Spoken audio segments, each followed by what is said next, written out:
Saya ngaji banyak. Nabi Isa itu kalau orangnya ceria sekali. Pernah ditegur sama Nabi Yahya. Mali aroka dohikan, ka'annaka amin tamin makrillah. Saya melihat kamu kok selalu senyum ceria, seakan-akan tidak ada adabnya Allah. Terus Nabi Isa balas ke Yahya, Mali aroka abisan, ka'annaka ayista min rahmatillah. Kamu kok merengut terus, koyok ning donya ora ana rahmat. Jadi kamu milih mana? Senyum terus apa merengut terus? Partainya hanya dua, Nabi Yahya sama Nabi Isa. Jadi khazanah itu banyak. Untuk melawan penyakit itu ketakutan itu bahaya. Karena bisa mengganggu imunitas tubuh. Orang harus percaya diri, harus pede. Meskipun harus hati-hati tapi harus tetap pede. Dengan demikian imunitas tubuh kita terjaga. Jadi ya sudah seperti itu. Semua orang punya cara untuk menjaga diri masing-masing. Kemudian tentang Mbah Ahmad Siddiq, saya tahu banyak karena dulu saya masih ingat. Ini sekaligus ijazah pada cucu-cucunya. Kalau sama anaknya tidak berani saya. Sama cucu-cucunya. Saya masih ingat Mbah Ahmad Siddiq itu sangat loyal sama yang namanya negara. Kita tahu beliau adalah termasuk orang yang bintang ketika Muktamar Situbondo, ketika NU pertama kali nerima asas tunggal yaitu Pancasila. Kayak apa ulama-ulama kita? Ya mulai Mbah Ahmad Siddiq, Mbah Ali Maksum, Gus Dur, Mbah As'ad semuanya lah. Termasuk Mbah Mun semuanya loyal sama negara sehingga NU menerima asas tunggal. Itu saya masih ingat karena Bapak dulu perwakilan dari NU cabang Lasem. Beliau pernah ngundang Mbah Ahmad Siddiq di sini zaman itu zaman Pak Dzufar ikut ngundang ke sini bapak saya. Itu saya menangi beliau ngisi pengajian di hallnya buyut saya Mbah Umar bin Arabi. Jadi saya ini zuriyahnya Mbah Umar bin Arabi sama dengan keluarganya Ki Hamid Pasuruan. Itu beliau cerita bahwa kemenangan Islam itu tidak harus kita yang menang kangelan. Kadang Allah bikin orang lain yang kangelan, kita yang ikut menang. Jadi dulu kata beliau banyak ulama ketika kita diserang Jepang. Saya masih ingat, saya karena pas itu ikut ke Lasem karena saya santri sarang, Mbah Mun ngisi di Lasem, saya ikut di Lasem karena saya masih keluarga. Itu ulama-ulama itu mimpi dibacakan ayat ghulibatir rum fi adnal ardi wa hum mim ba'di ghalabihim sayaghlibun fi bid'i sinin lillahil amru min qablu wa mim ba'du wa yawma idzi yafrahul mu'minun. Itu dulu itu ada pertarungan besar antara kerajaan Romawi dan kerajaan Persia. Kita tahu Romawi itu Nasrani. Saya ulang lagi, Nasrani. Nasrani itu percaya adanya Allah, adanya Tuhan, dan percaya adanya kitab samawi. Sementara musuhnya itu Persia, orang yang tidak bertuhan, tidak berdasar kitab samawi. Ketika Persia mengalahkan Romawi itu orang Islam ikut susah. Karena terus dibully sama orang-orang kafir Mekah. Orang kafir Mekah adalah orang yang tidak punya kitab samawi. Katanya orang kafir Mekah, iku lho balamu. Jute duwe kitab, jarene di hubungan mbek langit, nyatane perang keok. Paling kon ya padha. Jadi ada analogi bahwa kalahnya orang Nasrani itu dianggap simbol kekalahan orang yang bertautan atau berhubungan dengan langit. Akhirnya orang Islam susah. Saking susahnya orang Islam sampai Abu Bakar itu tanya, ya Rasulullah, lalu orang Romawi menang itu kapan? Terus ada surat turun, fi bid'i sinin. Ya kira-kira 3. Abu Bakar pas itu belum alim-alim amat. Jadi ngartikan 3 itu ya 3 betul. Sehingga beliau masyhur itu. Cara Jawa totoan itu kimar. Pokoknya nanti Romawi pasti menang 3 tahun lagi. Akhirnya ketika datang itu taruhannya dengan 10 onta. Datang ke Rasulullah, Nabi menjelaskan, "Lho ndak. Bid'u itu mabena salas ilatis itu 3 sampai 9. Kamu jangan bilang 3. Ya sudah, taruhannya ditambah. Taruhannya ditambah sampai 100 onta. Tapi pembuktiannya enggak 3 tahun tapi nunggu 9 tahun. Sampean jangan tanya, berarti dulu pernah taruhan halal. Zaman sebelum ngaji saya, sampean sudah sering taruhan, jadi jangan nyalahkan saya. Nanti itu ada ilmunya namanya nasah apa? Mansukh. Dan taruhannya Abu Bakar tidak kayak sampean. Taruhan yang sangat-sangat demi Islam, bukan demi hadun nafsi. Betul. Ketika tahun ke-7 orang Islam itu menang. Gila ya tahun 9 itu umat Islam menang. Menangnya umat Islam mengalahkan musyrik Mekah itu di Badar. Romawi mengalahkan apa? Persia. Gara-gara Romawi mengalahkan Persia itu cara berpikir orang itu rubah. Ternyata langit itu ada, kekuatan langit itu ada. Sehingga meskipun akhirnya orang Kristen bilang ada Trinitas, terus mereka keliru dalam mengartikan Isa, tapi ada sekian nabi yang mereka sebut dan mereka hormati. Ada sekian kesamaan. Sehingga dalam Islam, saya ulang lagi, dalam Islam, andai kan disuruh milih orang komunis sama orang Nasrani, Islam tentu sama-sama kerjasama, milih sama yang Nasrani. Karena ini ahli kitab, kerjasama loh, bukan milih menjadi Nasrani. Nanti kalian salah paham, senangannya terus bully. Itu semangatnya pasti hasad. Nah, terus lalu relevansinya dengan Indonesia gimana? Wa yauma idzi yafrahul mu'minun. Ketika orang Romawi yang punya kitab samawi mengalahkan Persia yang tidak punya kitab samawi, itu orang Islam ikut bunga, ikut gembira. Itu semua kiai banyak yang mimpi seperti itu. Ini cerita Mbah Ahmad Siddiq. Saya dengarin. Ternyata betul. Jepang itu nggak dikalahkan Indonesia. Jepang, Hiroshima dan Nagasaki dibom oleh apa? Sekutu. Akhirnya Jepang pulang. Pas Jepang pulang, Indonesia merdeka. Itu dulu kiai-kiai sudah nakwil bahwa menangnya Indonesia itu tidak harus mengalahkan penjajah. Pokoknya nanti penjajah ada yang mengalahkan. Jadi orang Islam zaman itu tidak bisa mengalahkan Persia. Yang mengalahkan itu Romawi. Tapi orang Islam ikut gembira. Itu sebenarnya wa yauma idzi yafrahul mu'minun binasrillah. Jadi orang itu cara berpikir Quran itu beda. Sehingga saya ini cerita ke cucu-cucu Mbah Siddiq karena ya nasabnya sama sampai saya, karena sama-sama sampai Mbah Sambu. Bedanya keluarga saya lewat Mbah Abdul Azim, kalau yang keluarga sini lewat namanya Mbah Yusuf. Itu saudara sama Mbah Abdul Azim, sama-sama sampai Mbah Sambu. Tapi keinginan saya tentu bukan sekedar silaturahim gagah-gagahan diceluk Gus. Celuk Gus repot. Nak ora alim ra pantes. Nak beling ra pantes. Salam templek 1.000 jaluk swarga. Tuhan. Kok mentalane 1.000 jaluk. Kamu nginep di hotel 100.000 itu tidak cukup, apalagi untuk bayar apa? Surga. Itu enggak sopan sekali. 1 juta ya enggak bisa itu. 100 juta juga enggak jelas juga. Terus sampean mendingan enggak usah salam templek. Malah nggak mungkin masuk surga kalau. Jadi dulu yang namanya zuriyah, sampean tenang saja, nasab sampean tidak kalah dengan kita, karena nanti setelah di kuburan itu gus-gus itu nggak penting. Semua kalau ditanya bapak kamu siapa, jawabannya siapa? Nabi Ibrahim. Sudah parmin parlan hilang semua, sudah aman pokoknya nanti, karena kalau nanti ditanya malaikat bapak kamu siapa, jawabnya Nabi siapa? Ibrahim. Makanya saya itu pemuja Allah yang serius. Sama ya pemuja Allah, tapi kan kadang kurang alim. Saya ini pemuja Allah serius. Saya itu kalau ngaji, ya ngaji biasa belajar, itu sering nangis seneng. Misalnya saya baca tadi, Miftahul Jannah la ilaha illallah, luang kunci kok dikasihkan. Kita ini masuk neraka gak pantas, enggak bawa kuncinya kok masuk.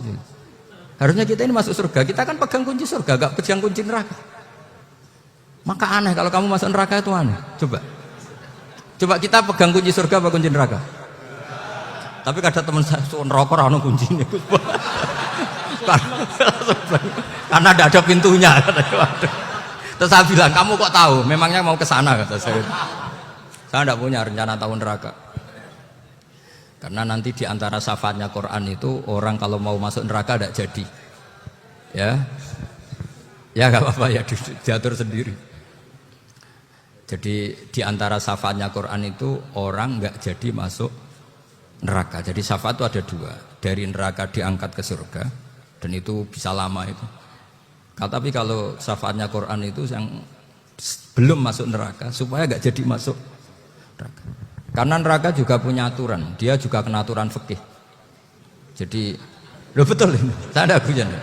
Jadi kena konstitusi apa? Fikih. Sama tak ceritani syafaatnya Quran itu. Ada orang tuh beling itu fasik. Itu dihafal surat Tabarok. Hafal betul. Tabarakalladzi biyadihil mulku wa huwa ala kulli syai'in qadir alladzi khalaqal mauta wal hayata.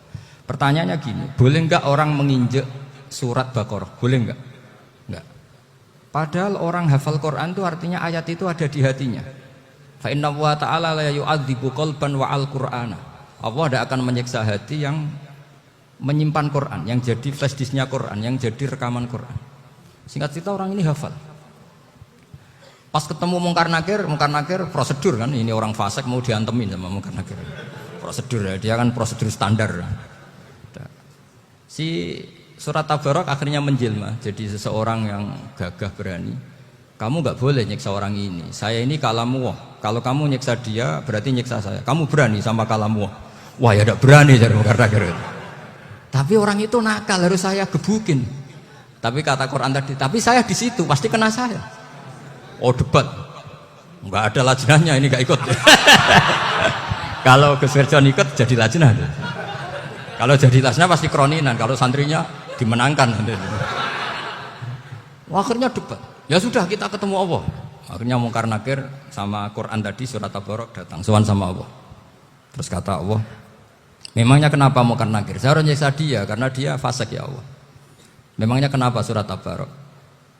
Saya ada di situ. Menurut aturan orang tuh nggak boleh injak-injak Quran. Kalau dia nutuk saya, nutuk Quran, itu harus dikasih tahu fikihnya Mungkar Nakir. Akhirnya Allah ngendikan gini ke surat Tabarok. Ya sudah terserah kamu. Kalau terserah kula Gusti, Mungkar Nakir nggak boleh nyentuh orang ini. Ya sudah selamat. Sehingga terus itu sama baca di termasuk mujizatnya surat Tabarok di tafsir Ibnu Katsir banyak. Karena tadi logikanya malaikat itu juga kena aturan fikih. Sehingga banyak ulama termasuk Said Muhammad ngendikan pertanyaan Mungkar Nakir itu tidak semua orang kena. Kalau semua orang kena nanti kalau tanya Nabi Muhammad, waman nabiyuka? Kacau kan jawabnya. Nabi kamu siapa? Lu saya ini nabi. Ya kan? Lah nanti kalau pas ketemu Nabi Ibrahim, waman abuka? Jadi repot kan? Makanya ada kiai yang guyon kalau ditanya, "Marab buka?" Saya ini guru tauhid sembrono. Saya ini ngajar Ummul Baroin, kamu tanya marab buka. Masyhur itu keramatnya Imam Malik itu. Ada Ashabu Malik, rajulun min ashabi Malik. Beliau ditanya Mungkar Nakir, "Marab buka manabi buka?" Imam Malik datang, ini seumur-umurnya itu ngajar tauhid. Kok kamu bedai enggak sopan kamu? Dan kita berharap barokah sampean ngaji nanti itu. Yes. Malaikat itu anak sungkane itu. Jadi dan saya meskipun guyon itu serius. Bedanya orang alim sama ndak itu di situ. Kalau orang alim itu guyon itu masih benar, masih serius. Coba saya bacakan ayatnya. Ala inna auliya Allahi la khaufun alaihim wa lahum yahzanun. Terus lahumul busyra fil hayatid dunya fil akhirah. Artinya kalau Mungkar Nakir dengan penampilan garang gitu, berarti ada ketakutan apa enggak? Ada, padahal ciri utama walinya Allah tidak ada ketakutan.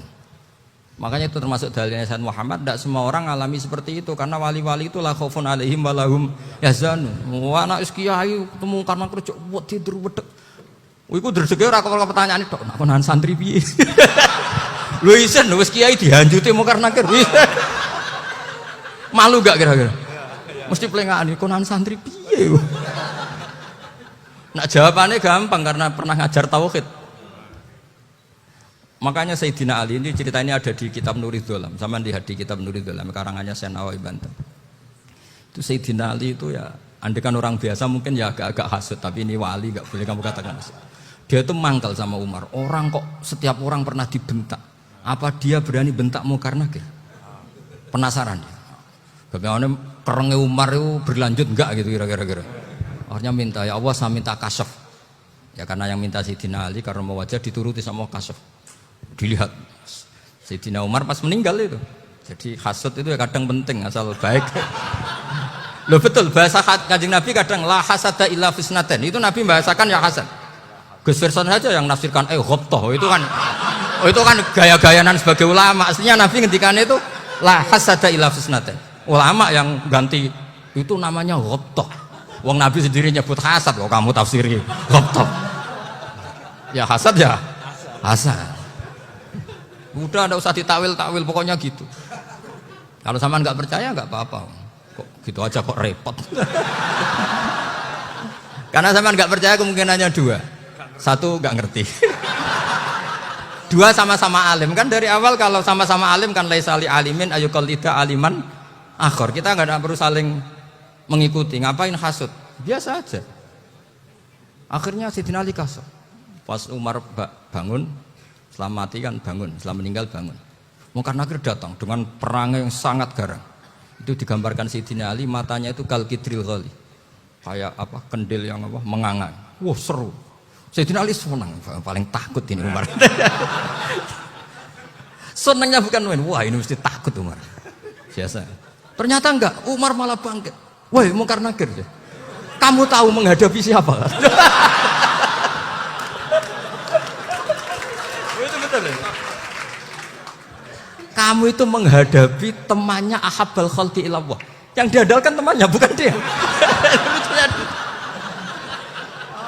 Kamu tahu yang kamu hadapi, saya ini teman kekasihnya Allah.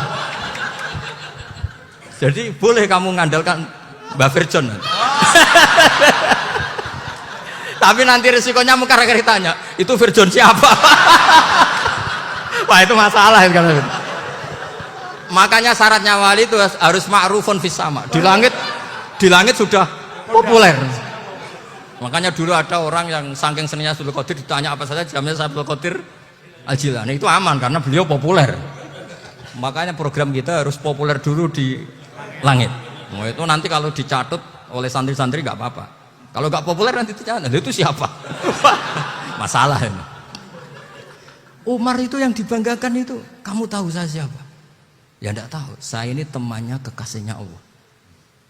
Temannya Muhammad. Iya Muhammad Rasul. Wah mikir waduh. Repot. Loh di dunia aja gitu kan temannya presiden, temannya panglima, apalagi ini temannya Sayyidul Awalin wal Akhirin. Di dunia aja bilang temannya presiden, menteri orang sudah takut, apalagi ini temannya Sayyidul Awalin. Hanya Munkar Nakir terus konfirmasi sama Allah, gimana ya Allah ini ngadepi. Sebetulnya diandalkan itu temannya, bukan dia.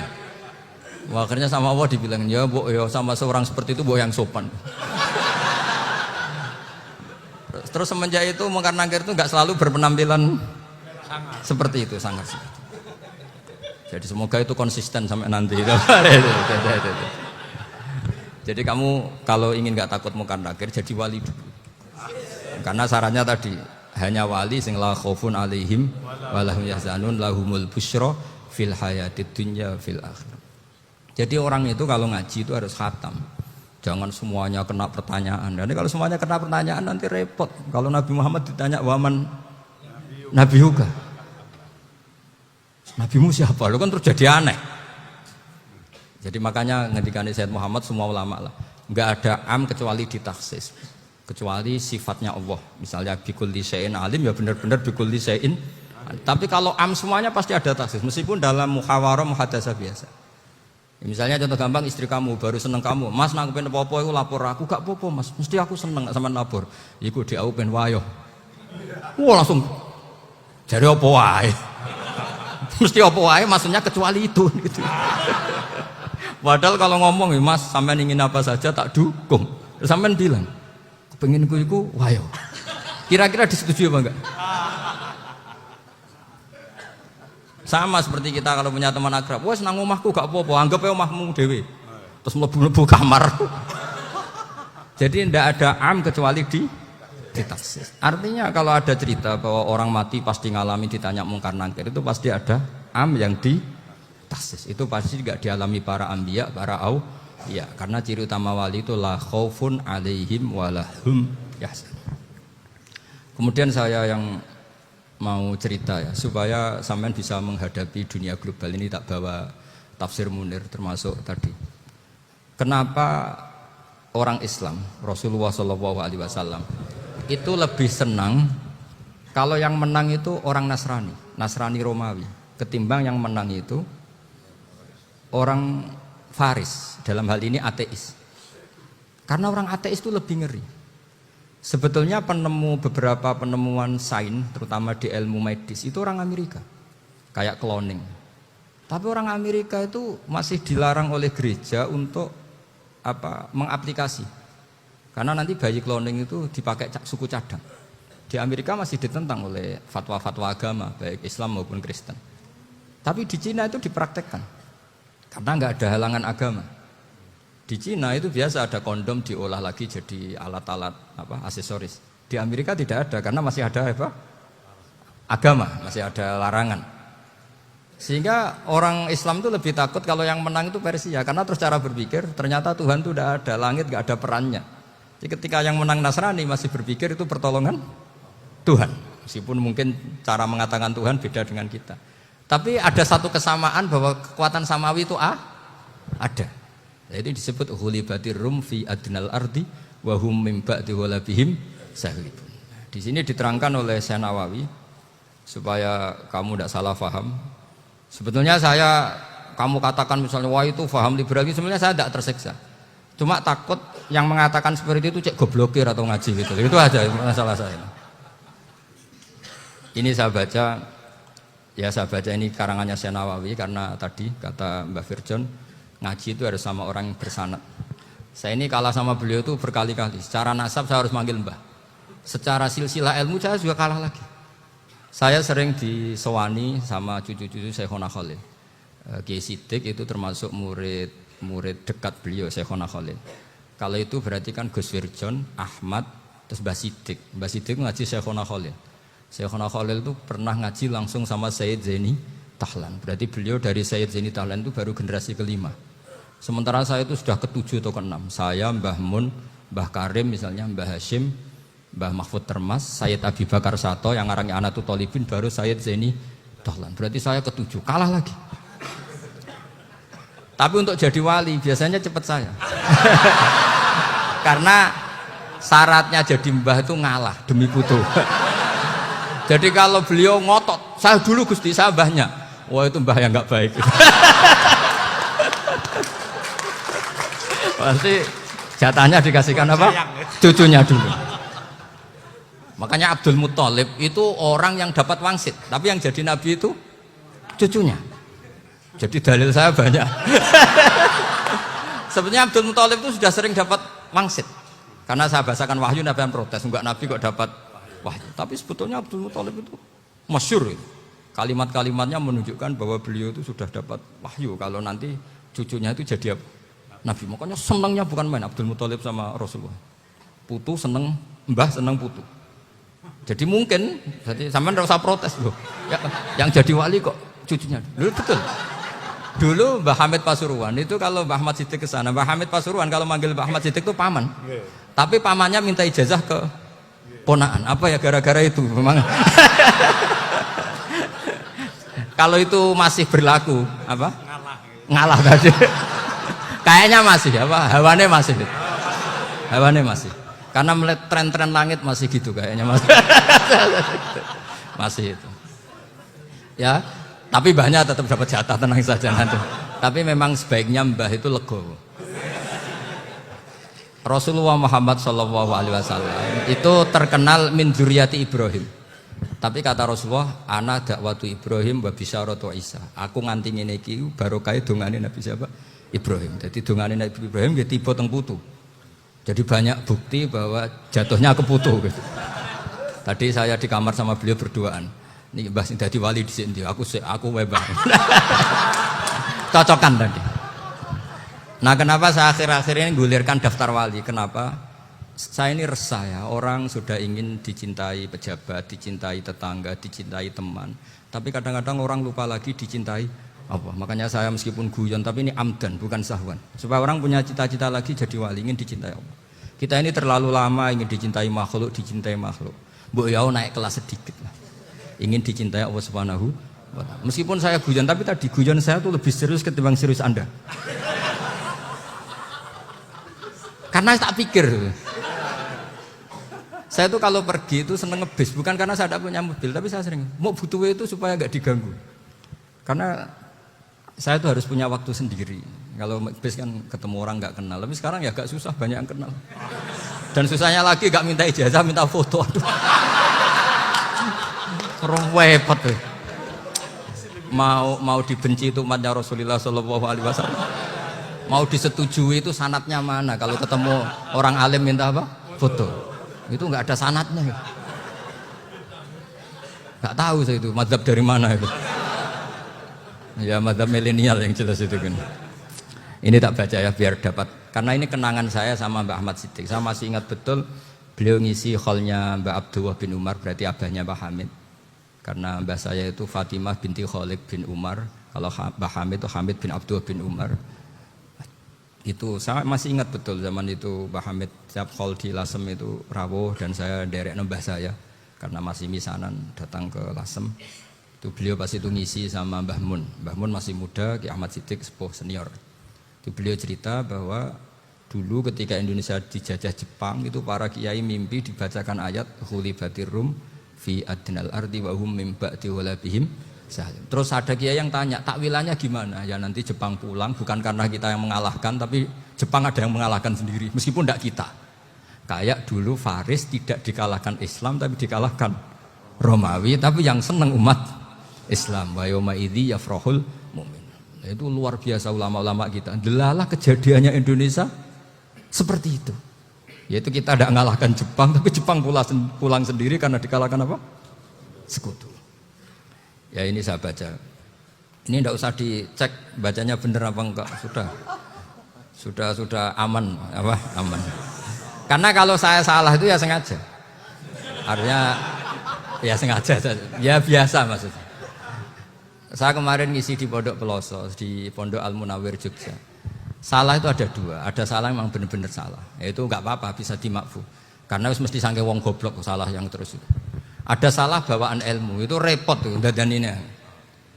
Karena misalnya kita yang biasa belajar qiraah sabah wayah sibuhu, mesti diulang lagi wayah sabuhu. Karena qiraahnya Imam Asim itu hasibah yah sabu bi fathis sin. Sementara kita kalau ngaji kitab kulino yahsib. Sehingga kita yang biasa belajar sabah itu kalau baca kitab itu kayak orang bingung. Kadang-kadang yang ngaji juga bingung. Gus Pak mocok bulan pelin. Ya tepat-tepatan. Ada yang mengatakan Gus Pak bingung, ada yang mengatakan Gus Pak alim alamah. Ya tepat-tepatan nasib tadi. Karena memang ya sabah memang seperti itu. Misalnya kufuan. Kufuan itu Imam Asim baca kufuan. Tapi beliau punya murid namanya Syu'bah. Itu kalau baca kuf'an.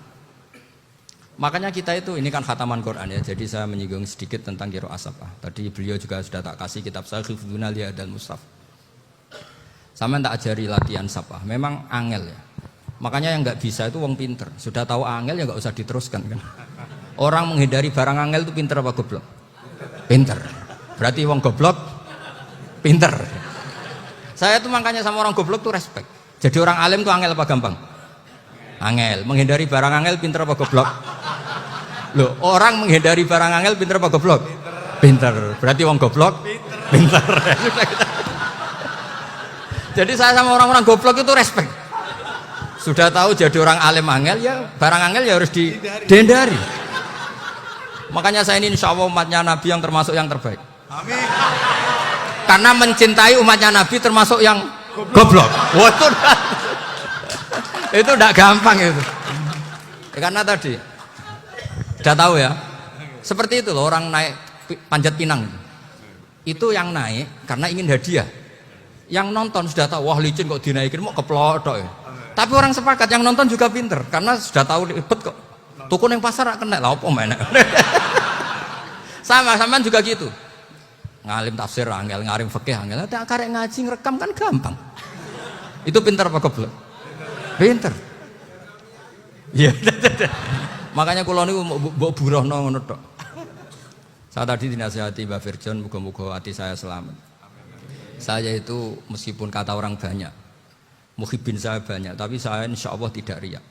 Saya itu pakai kitab namanya Tasbidul Fuad, itu karangannya Said Abdul Al-Haddad. Ketika beliau punya muhibin banyak ditanya, bagaimana ya Habib Anda menjaga hati Anda? Jamnya Said Abdul Al-Haddad itu unik. Innama azzamu Allah. Mereka itu sebenarnya menghormati Allah. Cuma butuh sarana, dan itu saya. Jadi saya tahu sama semua itu mencintai Quran, mencintai sunnah Rasul, mencintai hadis-hadis Rasul. Cuma sampean kan karena nggak paham, terus manfaatkan saya. Jadi sebenarnya saya ini korban. Gitu. Korban. Jadi saya mau riak gimana, korban kok mau. Bangganya di mana tuh? Coba sampean misalnya ngaji tafsir, belajar sendiri kan susah. Terkibnya susah, maknanya susah. Bahkan beli kitabnya kadang nggak kuat. Loh, untuk jadi alim tafsir itu kan harus beli kitab. Loh, saya sering belajar kitab itu jutaan. Tafsir Tobari, saya pernah beli kitab Fakhrur Razi itu berapa coba? 27 jilid. Karangannya Fakhrur, belum karangannya ulama modern, Imam Sa'rawi. Itu berapa jilid? Itu jutaan. Saya kemarin juga dihadiahi kitab Pak Quraish Shihab namanya Faidul Bari fi Syarhil Bukhari. Pak Quraish Shihab yang terkenal. Dia sering diskusi sama saya. Saya ngasih hadiah beliau ngasih hadiah saya. Oh itu harganya nggak kuat. Dadak kuat kadang di Indonesia nggak ada coba. Dan sama orang hebat menghindari kesulitan itu. Nah, kesulitan itu, sebab ngaji ikut, kalau nggak paham dirukok rekamannya sudah. Gitu. Pinter mana sampean sama saya? Pinter sampean kan? Bikin sosis susah, beli aja kok repot kan? Nah, makanya nggak boleh orang bilang, wah aku goblok reso tafsir, aku wong pinter. Makanya nanti kalau saya ketemu Nabi tidak termasuk orang yang mentahkir orang Islam. Kafabil mari isman ayah kira akhahul muslim. Jadi cukup orang itu dosa kalau menyepelekan orang Islam. Termasuk darani sampean goblok itu dosa. Caranya enggak darani goblok ya tadi di logika tadi. Alim itu angel. Nggih dari angel itu pinter. Berarti wong bodoh. Pinter ya sudah gitu. Tapi tetap bodoh. Tapi ini satu cara untuk saya respect gitu. Coba orang yang ngaji tafsir saya banyak, mungkin ribuan. Itu sebetulnya mencintai Quran. Karena Quran adalah kitab suci yang panduannya umat Islam. Sangat mencintai Quran. Terus kemudian mereka nggak paham. Terus mencari orang yang memahamkan. Burohno lah cara Jawane. Terus keren saya itu di mana coba?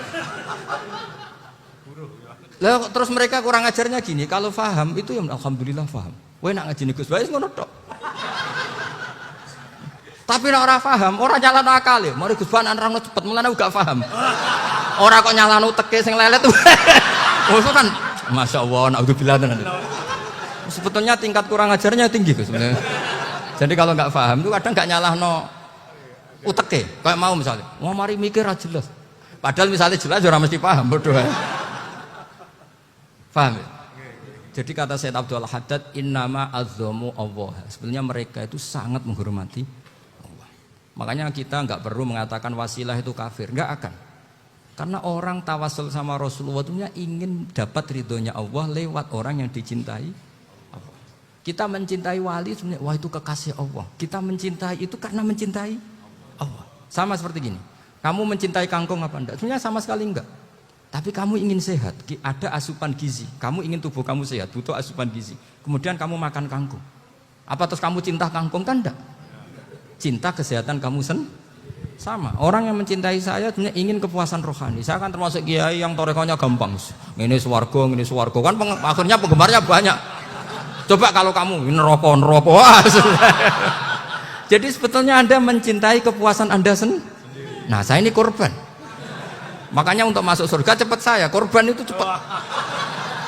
Da'watul mazlum la turaddu kan gitu. Laisa bainahu wa bainallah hijab. Jadi saya kalau donga langsung seret langit.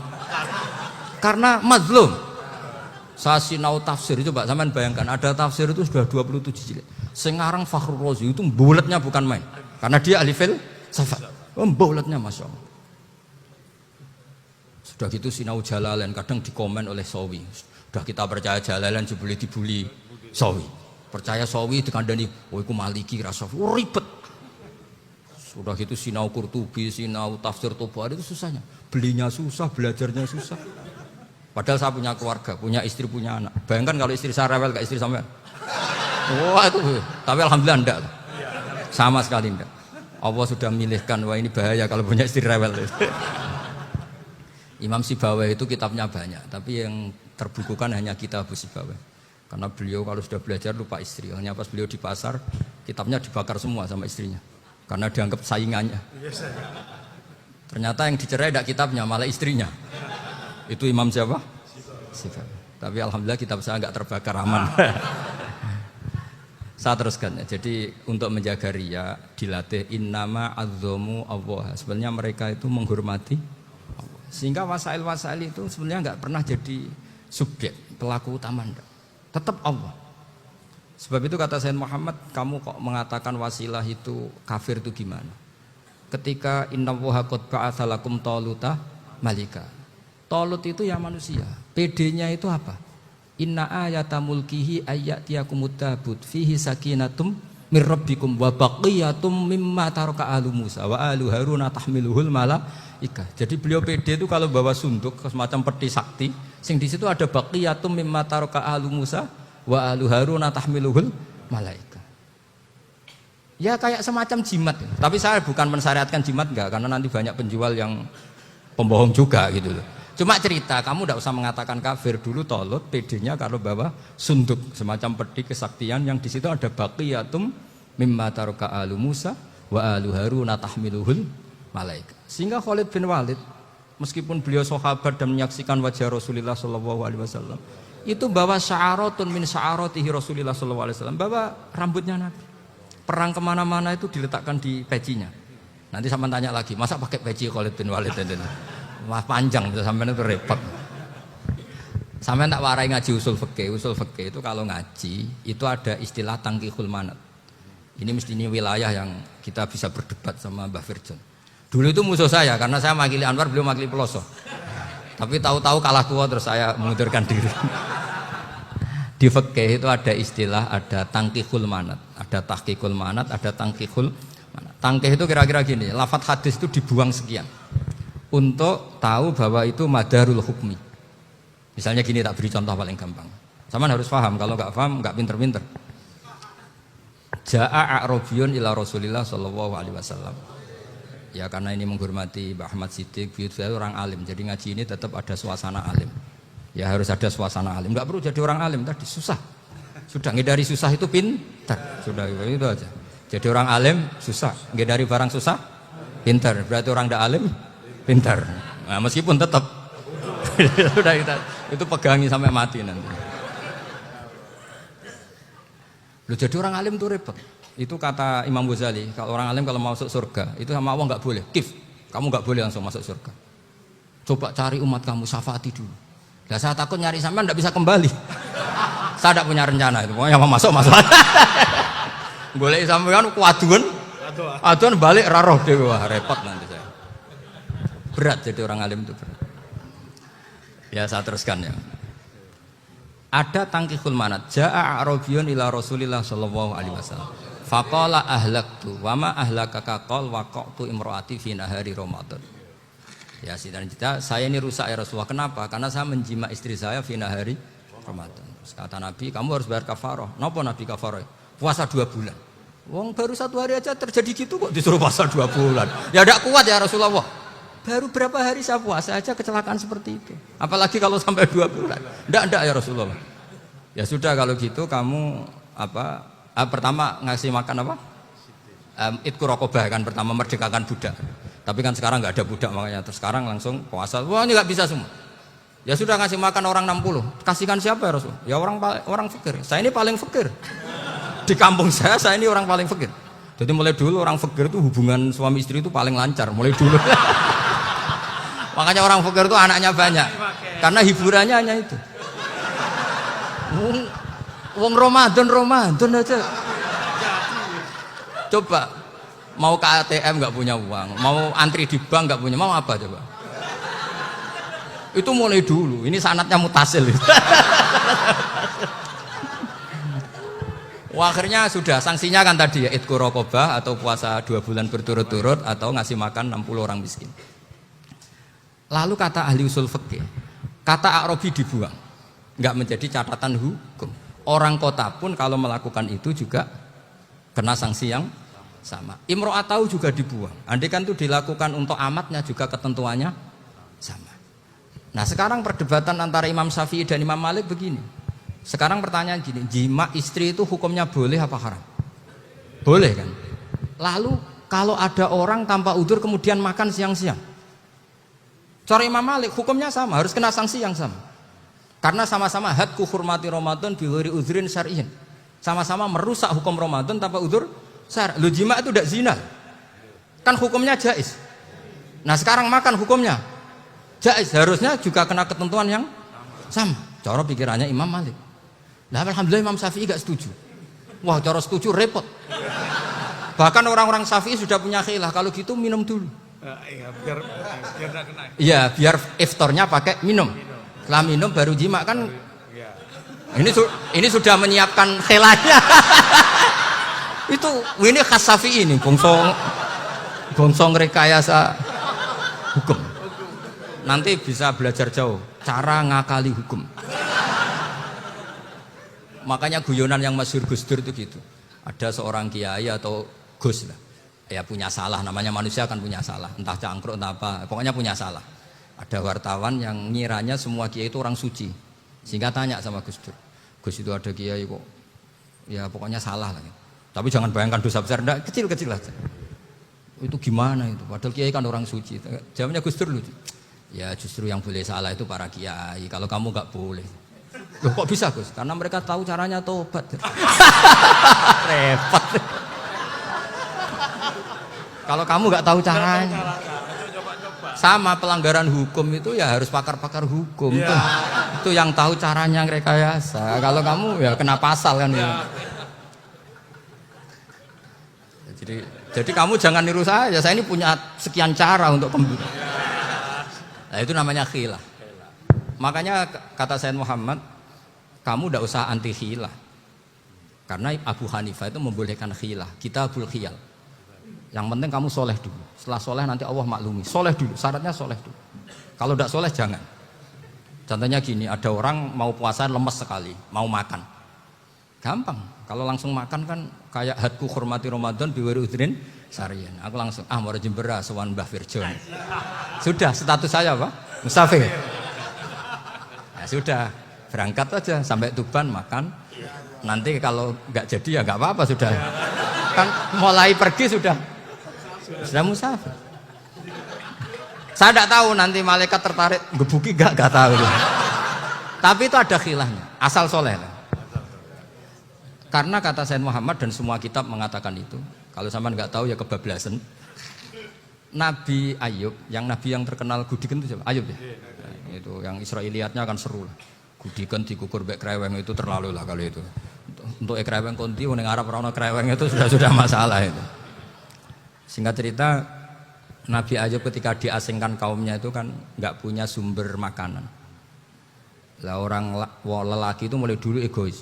Istrinya Nabi Ayub itu cantik sekali, udah cantik, rambutnya bagus. Makanya kamu nggak usah tanya kenapa istrinya kayak banyak yang cantik. Ya, warasatul anbiya, nggak boleh mungkin. Kalau nggak cantik ya warasatul anbiya dari segi balak. Istrinya Nabi itu semuanya cantik. Nggak usah tanya sebabnya apa, pokoknya gitu, semuanya cantik. Singkat cerita, beberapa kali istrinya Nabi Ayub itu kerja demi bisa nafkahi Nabi siapa? Suatu saat itu tidak ada pekerjaan yang cukup untuk beli roti. Satu-satunya peluang dapat rezeki itu putrinya raja itu rambutnya berondoli. Terus ada sayembara siapa yang rambutnya bagus mau dibeli. Sampai rambutnya istrinya Nabi Ayub itu dijual. Nabi Ayub tersinggung karena itu mengurangi kecantikan. Jadi lelaki mulai dulu gitu. Udah nggak urun kalau istrinya nggak cantik itu komplain. Itu khasnya lelaki. Jadi kalau kamu gitu ada sanadnya juga, tenang saja ya. Komplain ya pegawaian itu. Saking mangkelnya Nabi Ayub terus ngendikan la adriban naki mi'ata sautin. Kamu akan saya pukuli dengan mi'ata sautin atau dengan 100 cambukan. Atau mi'ata dikhtin atau mi'ata apalah sesuai konteks zaman itu. Engko nek muni pecut tuku konti kok ribet lagi. Singkat cerita akhirnya ketahuan bahwa istrinya menjual itu demi Nabi Ayub. Allah nggak ridho kalau kekasihnya yaitu istrinya Nabi Ayub wis perjuangan kayak gitu malah kena hukuman. Tapi Allah juga nggak ingin kekasihnya yang bernama Ayub melanggar sumpah. Padahal beliau sudah sumpah wallahi demi Allah nanti tak pukul dengan 100 kali. 100 kali dengan lidi lah misalnya, contoh yang gampang tuh lidi. Akhirnya sama Allah dikasih satu solusi. Wa khud biyadika dikhtan fadrib bihi wala tahnas. Ya sudah, lidi itu ikat jumlahnya 100. Terus pukul sekali saja, anggap saja sudah 100. Iku pangeran sing wari ngakali ngono iku pangeran.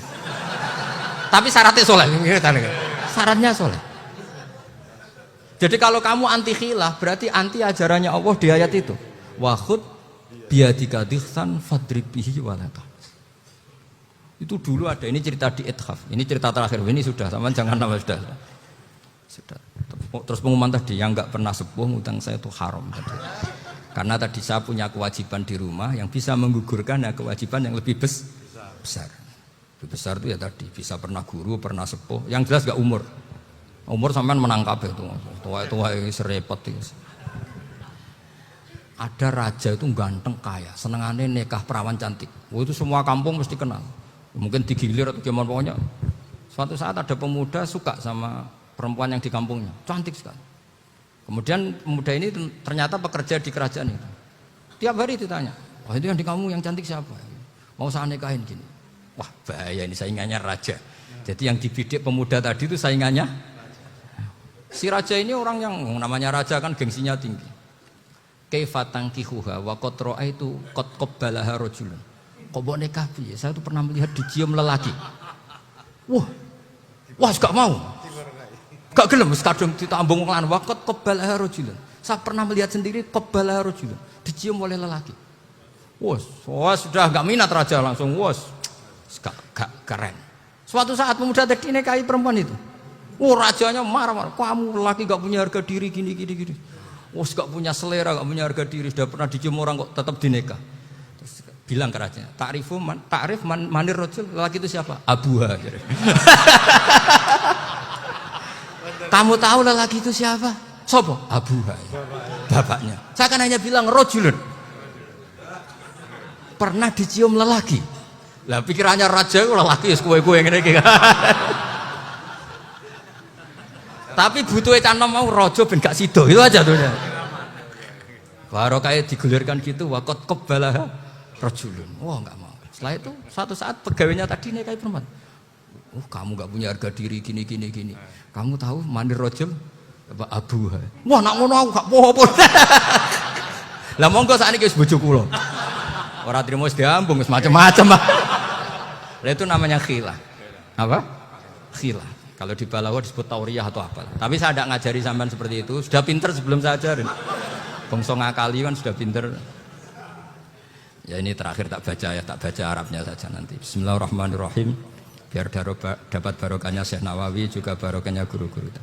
Bismillahirrahmanirrahim. Wasababu nuzuli hadil ayati annahu kana baina farisa war rumi qitalun wa kanal musyrikuna yawadduna antaghliba farisu ar-ruma li anna farisa kanu majusiyan ummiyin wal muslimuna yawadduna ghalabatar rum ala faris liqaunihim ahla kitabin. Jadi zaman dulu orang Islam lebih senang kalau yang menang itu orang Nasrani. Kalau bandingannya ateis. Karena bagaimanapun percaya kekuatan langit. Sementara orang ateis sama sekali tidak percaya kekuatan.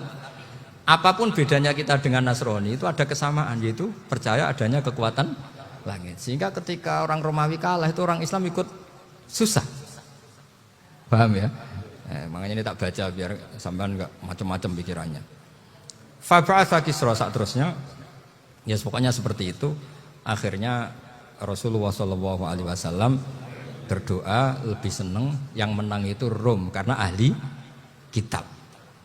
Artinya apa? Kemenangan ahli kitab adalah kemenangan makhluk atau hamba Allah yang mentautkan kekuatan kita di bumi dengan kekuatan langit. Makanya saya berharap selain kita ikhtiar medis, kita harus memperbanyak istighfar. Bagaimanapun semua itu dari Allah Subhanahu wa Ta'ala. Kita menghormati negara dengan ikhtiarnya, tapi saya mohon sekali kita juga istighfar, karena semua itu juga ditentukan oleh Allah, oleh langit. Ya, saya kira demikian. Assalamualaikum warahmatullahi wabarakatuh.